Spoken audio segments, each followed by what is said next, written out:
देख वेद में कितना निर्मल ज्ञान है, सत्य है कि कहते अनजानपने में कोई गलती मेरे तो हो जाए उसको भी आप माफ़ कर देते हो। देखो अब आप जानबूझ कर नहीं करोगे, जानबूझ कर करोगे तो फिर आप नालायक हो, क्योंकि आपको ज्ञान हो गया। अनजानपने में गलती होगी, मालिक माफ़ करेगा। और दान देने से भी कुछ ऐसे कर्म हैं जो दान करने से अक्षीण होते हैं, नष्ट होते हैं, परमात्मा ही करता है। और कुछ ऐसे पाप होते हैं जो संत के दर्शन मात्र से, कुछ ऐसे पाप होते हैं आशीर्वाद मात्र से, कुछ ऐसे प्रकार के पाप हैं जो नाम के जाप से होंगे, कुछ ऐसे पाप हैं जो यज्ञ करने से ही आपके कटेंगे। तो इन सभी प्रकार की औषधि, ट्रीटमेंट, उपचार परमात्मा के भजन भक्ति का हम करके तब आरोग्य होंगे, अर्थात जन्म मृत्यु के रोग से हम पूर्ण रूप से मुक्त होंगे। अब प्रसंग ये चल रहा था कि ये अज्ञानी क्या बोलते हैं कि किया हुआ कर्म तो भोगना ही पड़ता है, पाप तो कटे को नहीं कटता। और वेद कहते हैं परमात्मा गौर पाप ने काट दे। कबीर परमेश्वर अपनी वाणी में पहले से बता रखा था, यही वेदों का ज्ञान भी और इनसे ऊपर का ज्ञान भी है। मासा घटे न तिल बधे, मासा घटे न तिल बधे, विद ना लिखे जो लेख, सच्चा सतगुरु मेट कर ऊपर मारे मेख। कि ये तुम्हारा जो तुम्हारे भगवान का विधान है, ना तो मासा घटे ना तिल बढ़ सकता, यानी कोई परिवर्तन नहीं हो सकता। जैसा किया वैसा ही तुमने भोगना पड़ेगा। जो साधना तुम करते हो, जिसको तुम इष्ट माने बैठे हो, ब्रह्म तक, पर ब्रह्म तक, ब्रह्मा विष्णु महेश तक, और सच्चा सतगुरु, पूर्ण सतगुरु, यानी वो अविनाशी सच्चा सतगुरु, यानी पूर्ण परमात्मा आप ही आकर के एक सतगुरु की भूमिका करता है। और इस दास को भेजा है तो अपनी वो पावर ऑफ अटॉर्नी दे दी। तो सच्चा सतगुरु मेट के ऊपर मार दे मेख, यानी फॉर एवर खत्म कर देता उस पाप को। जब ही सतनाम हृदय धरो, भयो पाप को नासे, जैसे चिंगारी अग्नि की पड़े पुराने घास। जैसे परमात्मा कहते हैं कि जन्म जन्मों का, जन्म जन्मांतर का तुम्हारे पापों का ढेर इतना हो रहा है, बहुत ज़्यादा संचित कर्मों में। और जैसे एक बहुत बड़ा 1000 टन सूखा घास पड़ा हो, पुराना घास, कितना सुथान और कितना ढेर दिखाई दे, 1000 टन, 1,00,000 टन हो, उसमें एक माचिस की सीख डाल दे जला करके, उस सारे को जलाकर नष्ट कर देगी और चलेगी हवा, उसको इधर उधर फफेड़ के वहाँ रास्ता भी, स्थान भी साफ कर देगी। ऐसे ही परमेश्वर का ये सत्यनाम पूर्ण संत से लेकर और फिर इस सतनाम के द्वारा इस पाप कर्मों में आग लगाई जाएगी, ये सब नष्ट हो जाएंगे। जब ही सतनाम हृदय धरो, भयो पाप को नासे। जैसे चिंगारी अग्नि की, एक छोटी सी चिंगारी अग्नि की, पड़े पुराने घास, आग लगा दे, सब न बक्कड़ पाट जाए। तो परमात्मा पहले कह रहे थे भगवान पाप नाश कर देता है, उसकी विधि कैसे है वो दास बताएगा, परमात्मा बताएंगे। उन्होंने बताई, अब दास को मिली है चाबी खजाने की, वो जड़ी की जो पाप काटने वाली जड़ी इस दास को दी है परमेश्वर ने अब, और इसी से कटेंगे। और किसी से नाम भी ले लोगे, ये नकली संत भी बन जाए, इन्हीं नाम के देने वाले जो मेरे से विमुख होकर, उनसे कोई लाभ नहीं होगा। वो और बड़े शत्रु हैं परमात्मा के और समाज के, उनसे सावधान रहना है। उसके लिए आपको एक यहाँ भक्ति और भगवान पुस्तक दास ने बनाई है, वो 2 पार्टों में इकट्ठी जल्द की है, वो ले लीजिएगा। उससे क्या होगा कि जो भक्ति पर लगे हुए वो डगमग नहीं हो सकते। अब भक्त क्या करते हैं, बुक ले जाते हैं, पढ़ते नहीं, उनको पढ़नी चाहिए। 10 रुपये मिलेंगे, 2 भाग हैं। एक तो भक्ति सौदागर को संदेश, उसके भी 2 भाग हैं, वो भी 10 रुपये की है। और भक्ति और भगवान के भी 2 भाग हैं। उससे आपको फाउल पॉइंटों का पता लगा भक्ति और भगवान से। आप यहाँ से अवश्य लीजिए। और उपदेशी के लिए वो अति आवश्यक है। वैसे तो सभी के लिए है भक्ति और भगवान, लेकिन जिसने उपदेश ले रखा है उसके लिए बिल्कुल सेंटर में रखेगी, वो ऐसा ज्ञान है। इस दास से पहले किसी के पास ये मंत्र नहीं थे। परमात्मा के उन संतों के पास थे जिनको मना कर दिया था प्रभु ने कि अभी इसको नहीं बताना।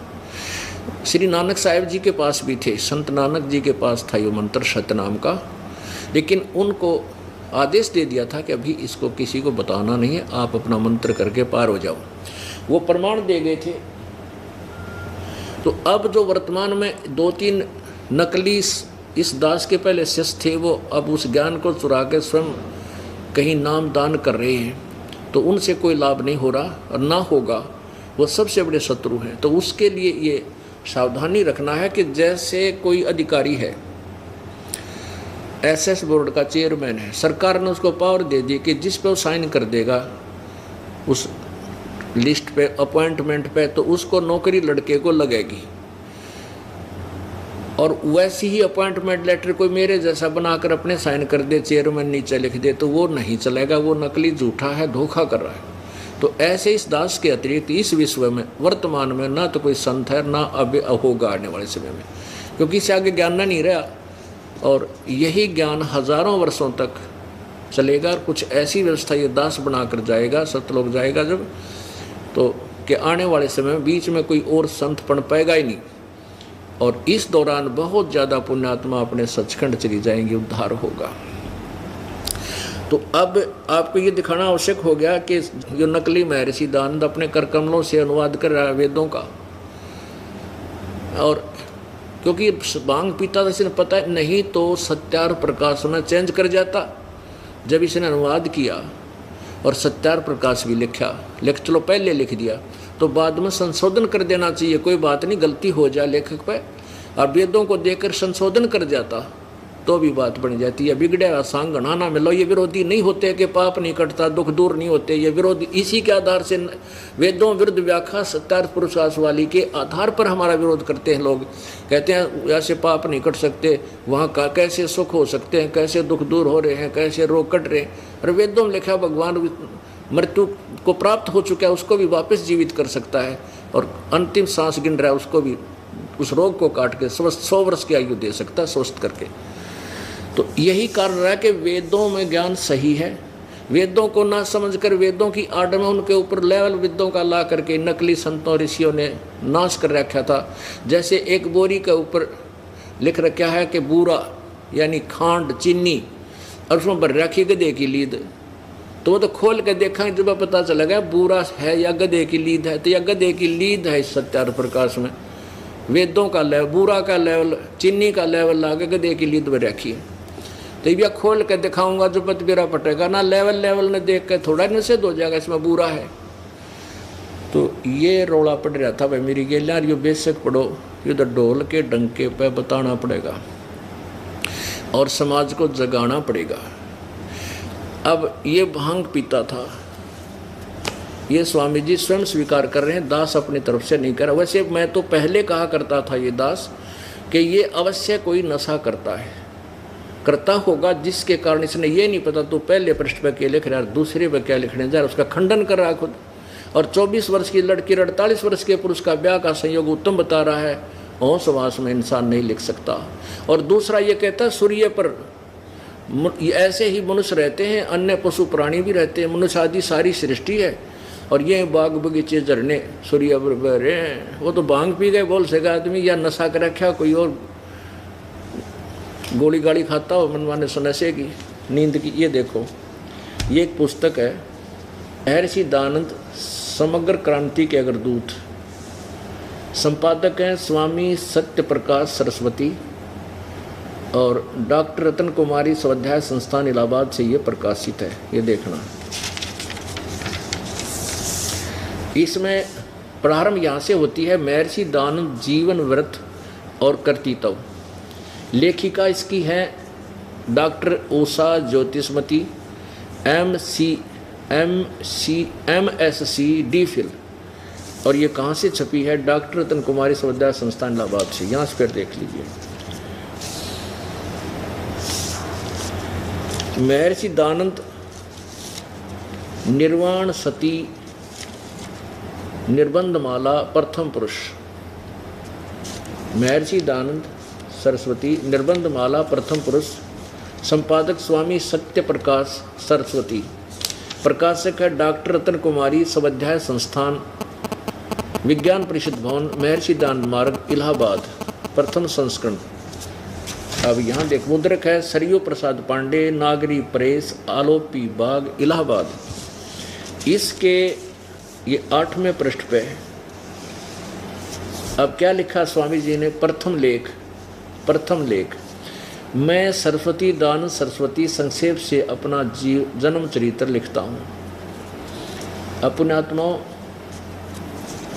दयानंद जी ने अपना पत्र भेजा एक संस्था के पास कि मेरा जीवन चरित्र में टुकड़े टुकड़ों में लिखकर भेजूंगा, अब ये समय नहीं है तो आप इसको एकत्रित करते रहना और छाप देना। तो इसने प्रथम लेख में लिखा है कि मैं अपना घर और अपने स्थान और माता पिता का यथार्थ नाम इसलिए नहीं लिख रहा हूँ कि कहीं मेरे माता पिता जिंदे हों, जीवित हों और मेरे पास आ जाएं और मैंने उनकी सेवा करनी पड़ जाए और कहीं उनके काम, उनके लिए कोई पैसा खर्चना करना पड़ जाए, इसलिए मैं माता पिता और अपने घर का ठीक ठिकाना नहीं बता रहा हूँ। अरे तेरा गजब हो। औरों को तो कहते हैं माता पिता से बढ़कर कोई गुरु नहीं, माता पिता से बढ़कर कोई सेवा नहीं, और खुद कहता स्वामी जी कि मैं माता पिता की सेवा और उनके लिए समय बर्बाद करना नहीं चाहता। अरे तेरा गजब भैया। परमात्मा कहते पंडित और मसालची दोनों सूझे ना, औरों को करें चांदना रहे आप अंधेरे में। ये देखो इसी के प्रश्न नंबर 8 पर जीवन व्रत और कर्तृत्व, प्रथम लेख, मैं स्वामी दयानंद सरस्वती संक्षेप से। अब अपने आगे स्वामी भांग पी के लिख सका आदमी, अपने आगे श्री नहीं लिखा करता, खुद लिखने वाला श्री या स्वामी नहीं लिखा जाता। मैं स्वामी दयानंद सरस्वती संक्षेप से अपना जन्म चरित्र लिखता हूँ। संवत 1881 के वर्ष में मेरा जन्म दक्षिण गुजरात प्रांत के काठियावाड़ का मजोकठा देश, मोरबी का राज्य, औदिच्य ब्राह्मण के घर में हुआ था। यहाँ अपने पिता और निजी निवास स्थान के प्रसिद्ध नाम इसलिए नहीं लिखता कि जो माता पिता आदि जीते हों मेरे पास आवें तो इस सुधार के काम में विधन हो, क्योंकि मुझको उनकी सेवा करना, उनके साथ घूमने में श्रम करना यानी मेहनत करना, धन आदि का व्यय करना नहीं चाहता। अरे वाह महर्षि, आप तने कहा मैं माता पिता की सेवा करना नहीं चाहता और ना उनके लिए 2 पैसे लाना चाहता, कहीं मेरे काम में बाधा ना पड़ जाए। अरे भले आदमी हो, एक किसान है, एक दुकानदार है, कर्मचारी या अधिकारी है, कोई मजदूर है, सब अपने अपने काम में व्यस्त हैं। ऋषि महर्षियों का ये काम हो है भी अपना काम करें, और उसमें मान ले एक किसान है, वो ने कहा मैं अपने माँ बाप की सेवा क्यों करूँ, महर्षि भी ना करा करता, वो दिन पढ़ा को ना थोड़ा पढ़ाइयो है ना, तो यह भी आग लग जाओ कि अब एक किसान अब सारा दिन धंधा करता है, सुबह से लेकर शाम तक, रात को भी लगा रहता कि तो पानी पूनी से चाय का वार आ जाए, और वो भी फिर कह दे भाई मेरे किसान किस खेती के काम में बाधा बने और माँ बाप की सेवा मैं ना करना चाहता, पैसे भी लगाने पड़े, बीमार शमार हो जाएंगे तो वो भी कह सकता है, उसका वही काम है। और संत और गुरुओं का यही काम है।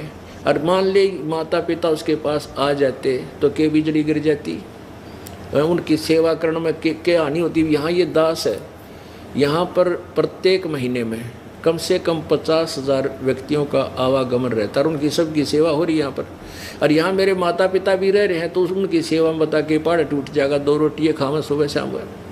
तो ऐसे मंदे विचार, ऐसे बेहुदे ज्ञान से युक्त हैं उस महर्षि जी के ये पुस्तक और उनका विचार ऐसे कहीं भी अप्लीकेबल नहीं, कहीं भी खरे नहीं किसी दृष्टिकोण से। अब देखो आगे कमाल कर रखा, इसी पुस्तक के महर्षि दयानंद समग्र क्रांति के अगर दूत, अब देखो अब यहाँ 20 से थोड़ा सा इसका लिंक बनाना पड़ेगा। प्रश्न नंबर 20 से देखिएगा, जीवन व्रत और कर्तृत्व। अब ये है प्रश्न नंबर 20। अब यहाँ से शुरू करते हैं थोड़ा सा कि और श्रृंगी रामपुर से होकर छामनी की पूर्व दिशा वाली सड़क से कानपुर जाने वाला रास्ता था। जब संवत 1912 विक्रम समाप्त हुआ और 1913 शुरू हुआ, अगले 5 मास में कानपुर व प्रयाग के मध्यवर्ती अनेक प्रसिद्ध स्थानों मैंने देखे। अब 1913 है ये इसलिए यहाँ से प्रारंभ करना पड़ा कि यहाँ थोड़ा मिसप्रिंट है। अब पृष्ठ 21 पर कमाल कर रखा है कि मैं भांग पिया करता। तत्पश्चात जिस वस्तु की खोज में था उसके अर्थ यानी उसके लिए आगे को चल दिया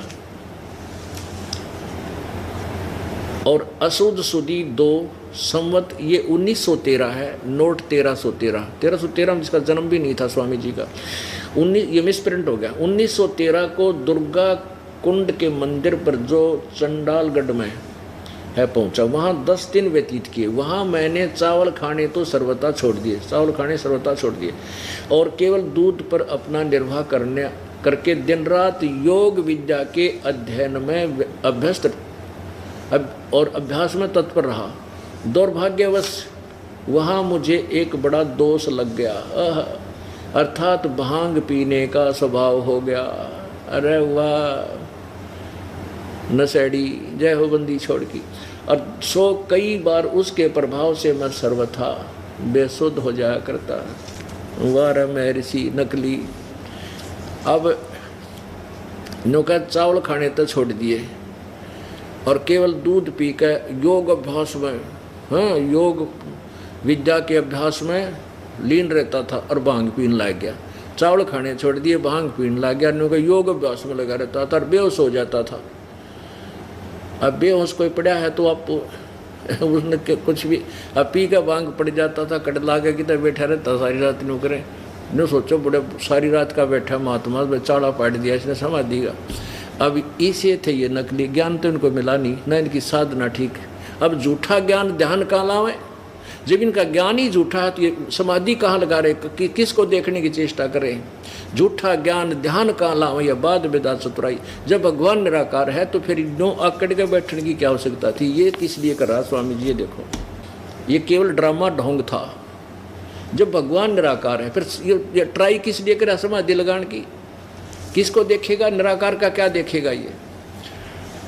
अब ये भांग पिया करता और भांग पी के अड़ंग बड़ंग ठोक गया, केवल संस्कृत जानता था और संस्कृत के प्रभाव से इसकी प्रभुता बन गई, बड़ा विद्वान।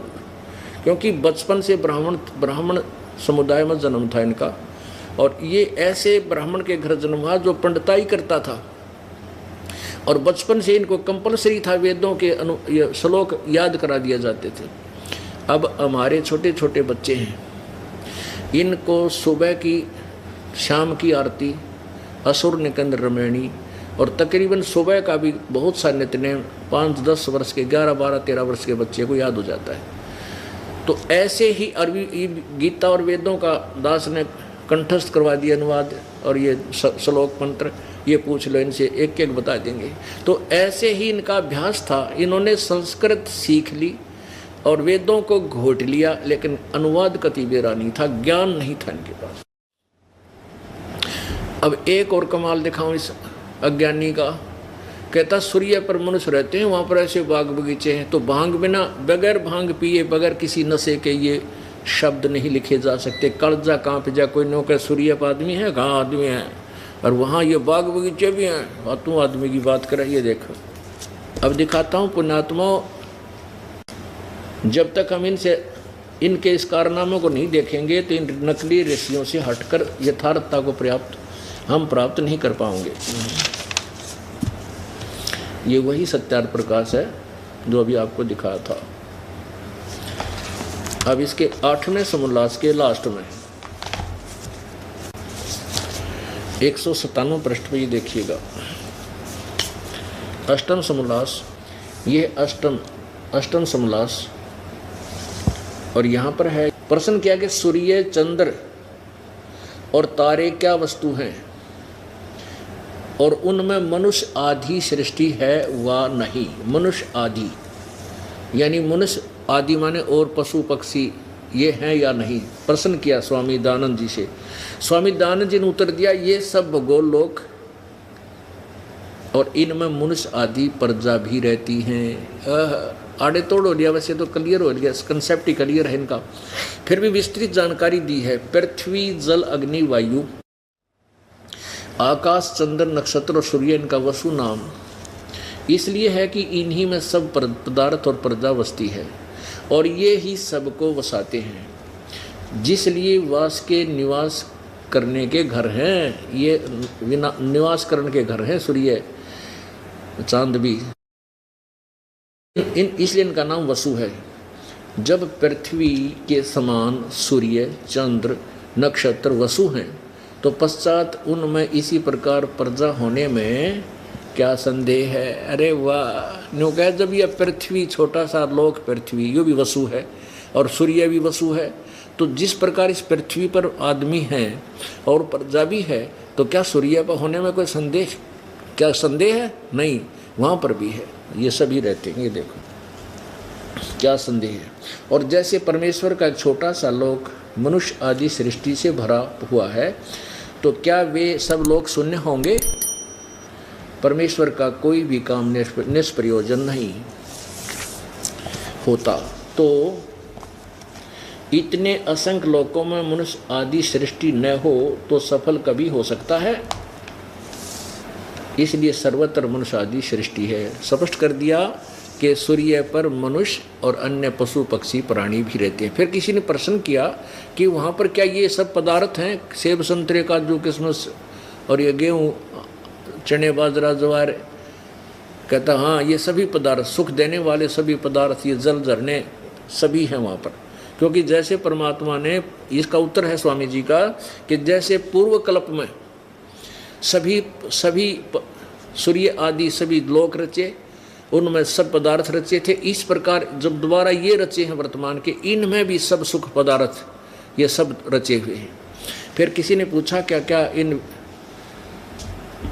इन वेदों का सूर्य पर रहने वाले ये व्यक्ति इन्हीं को पढ़ते हैं? कहाँ इन्हीं को पढ़ते हैं? अरे थरा गजब हो, खा लिया खून इसे देव इन ऋषियों ने। ये देखो, ये वही सत्यार प्रकाश है और 198वें पृष्ठ पर ये चल रहा है। अब यहाँ के बताओ है स्वामी जी, क्या बताया कि धाता यानी परमात्मा ने जिस प्रकार के सूर्य, चंद्र, ध्रुव, भूमि, अंतरिक्ष और ततरसत यानी वहाँ पर स्थापित सुख विशेष पदार्थ पूर्व कल्प में रचे थे, वैसे ही इस कल्प में, कल्प अर्थात इस सृष्टि में रचे हैं। अब देखो, सूर्य पे, चंद्रमा पे और धरती पे, और वहाँ धरती ये सब रची और उनके ऊपर ततरसत माने वहाँ पर जो रहते रखे हैं जो पदार्थ हैं वो सुख विशेष पदार्थ, यानी काजू के, किस्मत, संतरे, हाँ, ये गेहूँ, चने, ज्वार, बाजरे और शीतल जल, ये सब कहते हैं सूर्य पर पहले पूर्व काल में भी कल्प में रचे थे और वैसे ही इस कल्प में यानी वर्तमान में भी हैं, इस सृष्टि में भी रचे हैं तथा सब लोक लोकांतरों में भी बनाए हैं, भेद किंचित मात्र नहीं होता। फिर प्रश्नकर्ता ने प्रश्न किया कि जिन वेदों का इस लोक यानी पृथ्वी पर प्रकाश है, उन्हीं वेदों का उन लोकों में अर्थात सूर्य में रहने वाले लोक में भी प्रकाश है वानी? स्वामी जी कहते उन्हीं का है, यानी सूर्य पर जो आदमी रहे हैं वो वेद भी इन्हीं वेदों को पढ़ते हैं। आगे देखो, उन्हीं का है। जैसे राजा की राज व्यवस्था नीति सब देशों में समान होती है, उसी प्रकार परमात्मा राजेश्वर की वेदोक्त नीति उनके सृष्टि रूप सब राज्य में एक सी है। निरंजन धन तेरा दरबार, निरंजन धन तेरा दरबार, जहाँ पर तनिक न न्याय विचार, जहाँ पर तनिक न न्याय विचार। वैसा ओढ़े मुल मुल खासा, गल मोतियों के आर, वैस्या उड़े मुल मुल खासा, गल मोतियों के आर। पति भरता को मिले न खादी, व सूखा निरस आहार निरंजन, धन तेरा दरबार निरंजन, धन तेरा दरबार, जहाँ पर तनिक न न्याय विचार। पाखंडी की पूजा जग में, और संत को कहें लबाड़। पाखंडी की पूजा जग में, संत को कहें लबाड़। अज्ञानी को परम विवेकी, ज्ञानी को मूड गवार निरंजन, धन तेरा दरबार निरंजन, धन तेरा दरबार, जहाँ पर तनिक न न्याय विचार। कह कबीर सुनो भाई साधो, सब उल्टा व्यवहार। कहें कबीर सुनो भाई साधो, सब उल्टा व्यवहार। इन सच्चों को तो ये झूठ बताओ, इन झूठों का एतबार निरंजन, धन तेरा दरबार निरंजन, धन तेरा दरबार, जहाँ पर तनिक न न्याय विचार। कह कबीर सुनो भाई साधो, सब उल्टा व्यवहार। कहें कबीर सुनो भाई साधो, सब उल्टा व्यवहार। सच्चों को तो ये झूठ बताओ, इन झूठों का एतबार निरंजन, धन तेरा दरबार निरंजन, धन तेरा दरबार। परमात्मा कहते हैं, अरे काल ज्योत निरंजन, धन है तेरा यो दरबार, धन है तेरे लोक में कोरी झूठ चलाए। सच्चों को झूठों न तो महर्षि, ओहो महर्षि दयानंद, महर्षि वेद व्यास, महर्षि वशिष्ठ जी, और उन्हें कह का नहीं बेरा वेदों का। सतयुग में थे वशिष्ठ आदि, और ये कहते हैं, अब इन्हीं पुराणों से इनका पता चला हमने, और कहाँ से आया ये ज्ञान। और कहते हैं सतयुग के ब्राह्मण वेद के पूर्ण विद्वान थे, और वह दुर्गा की पूजा करते थे। अरे तेरा गजब भैया।